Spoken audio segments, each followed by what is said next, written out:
are these people? Well, Yeah. um, Yeah. So speaking I of work, work, yeah, I work about 180.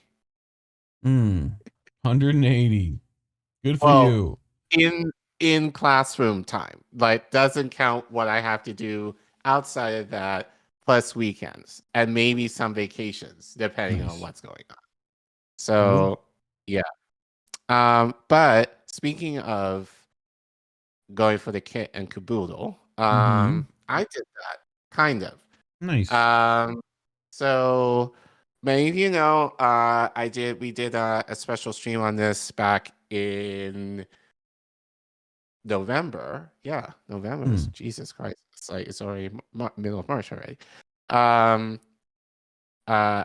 we did a stream to raise money for my teacher advocacy group, Empower Ed. Empower Ed is basically what we do is we elevate the issues of teachers and essentially try to bring them up for legislation, so that teachers can get some things to make their lives a little better. So I haven't mentioned this at all really, but what I've been doing for the last couple of months, I've been able to meet with DC councilmen and women. I actually talked with one today about several issues that we want to kind of have passed in a bill in terms of our city budget. So this guy in the back of me is one of our councilmen, Robert Wright, and my boss, and then like from that, like us, President, my boss. yeah, worked on. We basically drafted. Well, we basically proposed some ideas based on the research that we've been doing, and kind of said to him, and that like this is what we're proposing, and as we just talked about, we went the maximum of what we can get. Like we asked for stuff in terms of like student loan debt. We asked for stuff in terms of um, subsidized housing for teachers. We've asked for, extra planning time. We asked for in terms of like our teacher evaluation system. These are just some of the things that we asked, and we big asks in terms of, you know, um, trying to get something for teachers. And so obviously, they have to work with our mayor, and our mayor would not necessarily go for a lot of it. So, what he ended up with was, somewhat, I wouldn't say modified. It was ultimately what he felt that ultimately most people, including our mayor, could probably get behind in terms of, some legislation that can be included in our bill, in our Gotcha. budget. So for me personally, not enough, Hmm. but it's a basis for me of being like, okay, we didn't start from the compromise position. We went all the way in most of these issues that we advocated for. But then it's a way for us to kind of continue fighting for the things that we actually want until we get much closer to the fullness of what we're asking for. So, Hmm. but but this is something, and this is local for me in terms of what I'm doing. So this is local DC politics. So Gotcha. again, this just kind of shows, like the power in local politics. If you're and I admit my privilege in the way that I'm in this organization and have those connections, that I'm able to meet with councilmen like that. But that's not to say in any city or town they should be, depending on where you live, you would have more accessibility to your councilmen, because especially since they control the budget. Yeah. So you kind of need to know what they're spending your money on, your taxes on. So, but yeah, so this was kind of a little win for us. So you could say I helped to craft some of this legislation. So, but not Nice. really me. It's more within the context of my organization that I was able to do this for. So, Cool. um, so yeah. So he actually released. I knew about it for a while, but I couldn't say anything. But the bill was released today. So right now, other councilmen have to look at it, go through back and forth to see, like what, if any changes need to be made, or then like, no, whatever. But assuming everyone is on board, that they get to vote for it, and then go from there in terms of seeing if any of what we say will be included in city's budget. So I did want to play the news oh wait, did it? It's there. There we go. I'll go back. Thank you. So I did want to play the news clip. Again, this is local news of the announcement regarding this bill. So DC Councilman Robert White will introduce legislation aimed at keeping teachers here in the district. Recently, the state superintendent's office revealed only 70% of teachers retained for this school year were working in the same school buildings they did the year previously. The DC Council wants to improve the state of DC's schools. That's why earlier this month, its leaders listened to testimony from parents and teachers. One big topic, staff retention. They're not getting paid adequately. A representative from the nonprofit education group Empower Ed read testimony from a local charter school teacher. They said they were burned out. Because my job is too many hours and I don't think I can really have a family and also continue doing the job I'm doing. State Superintendent Office data shows 30% of DC's teaching corps either left DC, moved to new school buildings, or changed roles this school year compared to last. That number's increased going back to 2019. Right now, DCPS says it has more than 160 teacher vacancies. You just can't have a stable school system where you have turnover like that. Councilmember Robert White wants to give full-time DCPS teachers 2 paid mental health days and establish a bigger, flexible schedule pilot program for teachers, among other things. What I find is that most teachers don't want to leave the classroom, but like the rest of us, they do have needs. If we want kids to graduate, we need teachers to remain in these schools. Now, as we said, this legislation will be introduced Wednesday, but White said it probably won't be discussed substantively by the council for a while due to the upcoming budget hearings. With the very latest from Northwest, John Henry, WUSA 9. Man, he hits that outro hard. Oh, the WBSU 9. Like, damn. Let me make sure you got that. But yeah, anyway, I want to read. So there's an article attached to this that gives a little bit more information. So again, this is local for me. So actually, I'll go back. Go back a lot, apparently. Wait. Wow, we went that How far. How did it get that far?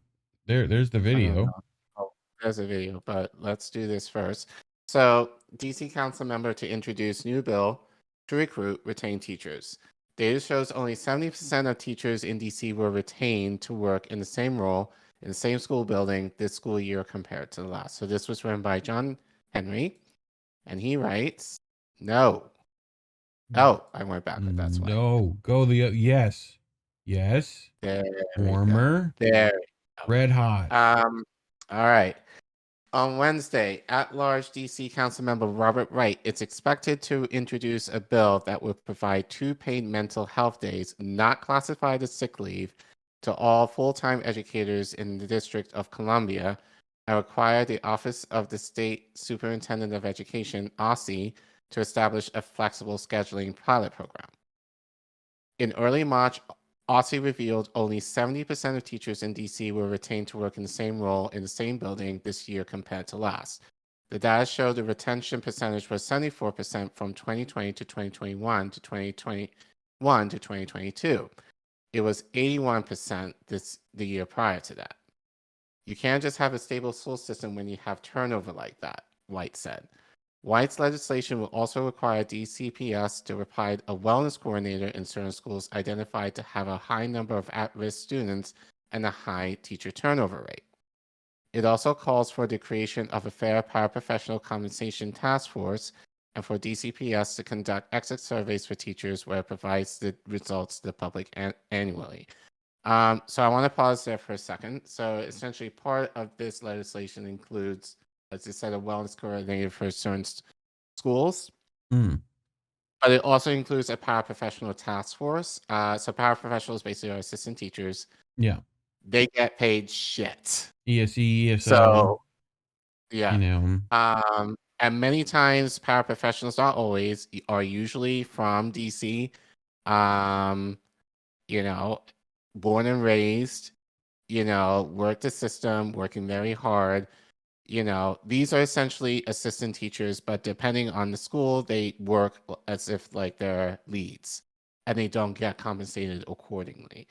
And typically they get paid, I believe, and I get this percentage right, but I think about 25% less Okay. than like a teacher on an entry level. So they're making way below the minimum wage, what's considered a livable wage in DC. So I was like, substitute teachers get paid more than paraprofessionals do. Gotcha. Not to say that substitutes get paid a lot either, but you know, the idea that paraprofessionals are in the school every day with a lead, and often, usually, not always, but sometimes with at-risk children, you know, doing the work of a lead and get paid less, you know, I think is insane. And I understand it because I used to be one. So the idea of a task force is to do some research, although I don't feel there's really much research to be done, to determine what would be the most equitable for paraprofessionals, so that, you know, they stay, but potentially from that they're able to get the credentials that they need, that they can hopefully be lead teachers, you know, ideally in DCPS. Yeah. So I wanted to kind of make that clarification as well. So to continue,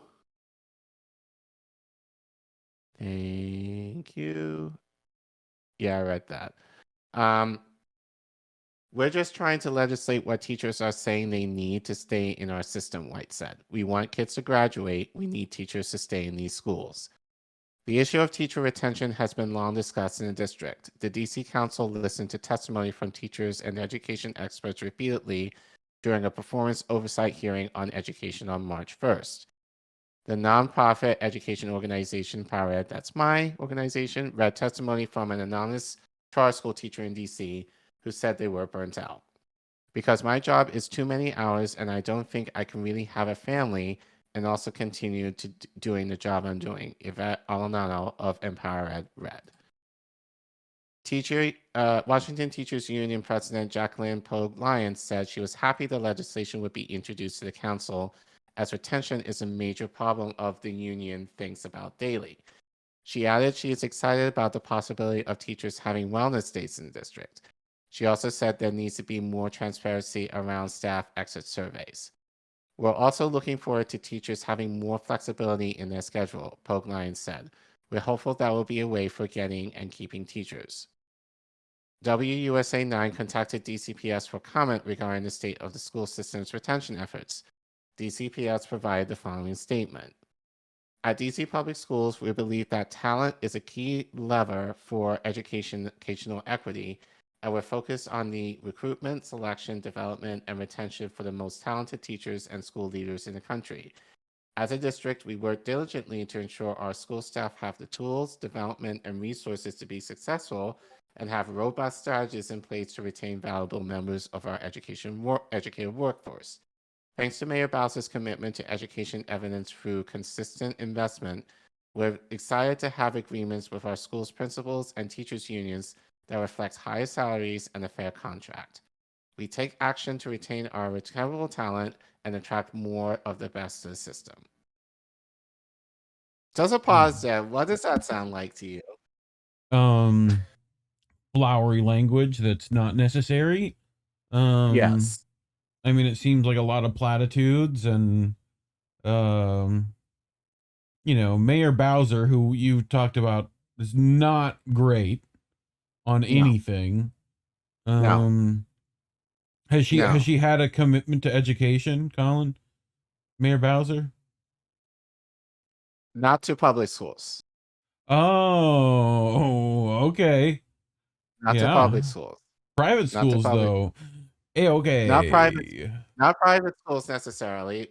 charter schools. Sure. And you can probably guess why. Because they make her money. They make her money, and corporations. So, but the idea, and I forgot to say this, the idea of having an exit survey is because we don't really know why teachers leave. A lot of the data that we have is kind of piecemeal together. But the idea of like, if you know why teachers leave, you're better able to adjust as to, what you need to do. That information is not really, available. Yeah. So, so they can hide behind the fact of, oh, teachers leave for whatever reason they can kind of think of without the actual idea of like, these percentage of teachers are leaving for this reason, and often just given my work on the ground, teachers are leaving, and especially given the pandemic, because, it's hard work. And as I mentioned, in previous streams, we had to fight for 3 years to get an updated contract, and now coming in the summer, we have to go at it again for our next contract that should start theoretically in September. Yeah. So, so a lot, but mostly it's the idea of like, just doing our research, the data that we collected was majority of teachers, they're burnt out. And, especially given the pandemic, we had it. I mean, I hated it personally, like in terms, teaching virtually little kids. Right. But the idea that I had a little more flexibility in my day to actually do stuff, like was an attractive model for many teachers, especially if you have a family. Yeah, it was hard, but you have more flexibility to actually, if you needed to do like take some care of personal business, you had the ability to do that. But the idea of flexible scheduling, and Gabrielle and I will talk more about that in the interview that will premiere tomorrow. The idea of flexible scheduling is the idea that it allows teachers to be able to pursue different professional development of their choice. It gives time for teachers to actually have office hours to actually meet with students. It provides opportunities for students, especially if they're older, to do like an internship or something like that. Hell, maybe give them like an opportunity to have a taste of the job that they're thinking of doing once they're going to college. Doesn't that sound like nice? Rather than going to college and trying to figure out what you're going to do for the first 2, 3, 4 years, of your time there. So it's just more of an opportunity for teachers to have more quality time in terms of things that they need to do around their students, whether it is, meeting with them or like professional development, or, or if you need to go to the doctor, then you have the means to do that. And then for children to actually have more of a holistic approach in regards to, their development, having, participate in some type of extracurricular activity, like more long-term. So it could be music, it could be the arts. So it gives more of opportunities for like,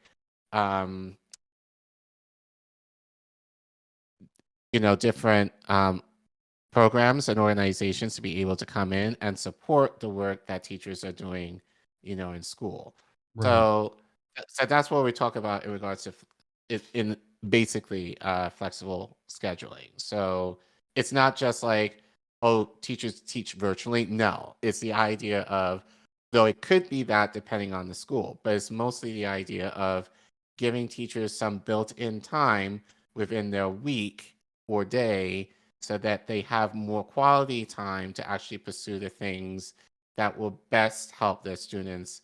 And that can, as I said, that can vary of various things. But rather having this kind of be this rigid idea of like, you have to do this at this time, which may not always fit depending on the schedule, and especially if you have a family, or if you wanted to take some actual learning development that will require you to actually, might have to take some time off, but being able to do that more on your own time, if that makes Gotcha. any sense. Yeah. You have some more, right? Yeah, I have a little bit more. But yeah, again, so all of that, you're right. I do believe this is all flowery language, but it's always focused on the money. It's like we have Yes. the money, we're paying, but it's like, you know, as I say to people, money might be good to attract people, but that's not going to necessarily make them Yeah, stay it's not there. all about teacher pay, right? Right. No. And for me, it's like, no. And for many of my colleagues who have been left the profession within the last few years, they will tell you it was not about the money. More often than not, it was about Like being able the to have a conditions. library in your classroom, Right. or being able to, Right. outside teaching, or, any of those things that might make you stay as a teacher when you could be going to charter schools making far better money, Right. So Yeah. no, couldn't agree more. So anyway, DCPS recently negotiated new contract with the Washington Teachers Union. According to the system, union members will receive a retention bonus of 4%, while educators in spots that have proven hard to fill will receive a $1,500 retention bonus. Contract also provides members performing key duties two $1,500 stipends. All union members will receive a stipend. It wasn't much. To purchase, yeah, dude, It wasn't much. 1,500. I think it My was mom like, spent no, it like was like, $4,000 like in a year, easy. yeah, the stipend was increased from like 200 to 250. That's like, Oh my god. that's chicken. You can barely buy anything with $250 for your classroom. Yeah, like she spent like $30 in pencils. Like, Yes. Yeah. I spent God knows how much money over the last 9 years, like buying stuff for my students, probably in the thousands at this point. yeah. But then when I write it up for taxes, I only get like 250 a year. So yeah, so you notice that they don't give any specifics because it's not that great. No. But anyway, we have one of the worst rates of retention in the country, Pokeline said. That's why we're excited about the contract we just received. But even with that, with the contract and the money, because we get paid well relatively, but given, a high standard of living, DC is actually the worst in terms of, living for teachers because everything is so expensive. So it doesn't account, and that often doesn't account for inflation. So we're actually the worst in terms of, like pay in that regard, if that makes any sense. Yeah, so school, Google, I'm just reading your tweets. Sorry. The Department of Education has spent $1 billion on charter schools. on charter schools. On charter waste and fraud. Yeah. I mean, I don't want to speak ill will of charter schools in terms of teachers who are actually working there and actually doing the damn thing. But the whole system around charter schools is corrupt. And I used to work for one. So yeah, like yep. There's ones in Florida that literally aren't a school. That like aren't a school, like it was like a nightclub. Anyway. Yeah. I think that's it. So good.